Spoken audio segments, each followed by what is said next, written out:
Kia ora whānau, I'm Travis and I'm going to be guessing 10 Māori words from this fella. And I am not Māori. Kia ora whānau, I'm this fella.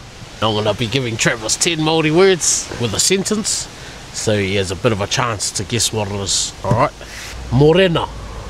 In a sentence, it's a beautiful morena today. A morning. Yeah, that's one.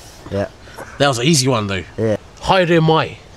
I'd be like, Travis, hara mai over here. Hurry up. Ooh, close.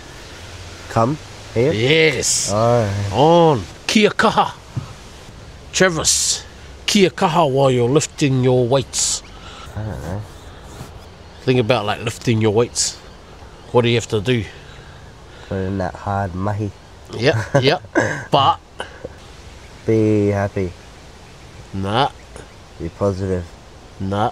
Think about lifting weights. What do you gotta be? Be strong. Yes. On. So that's kia kaha.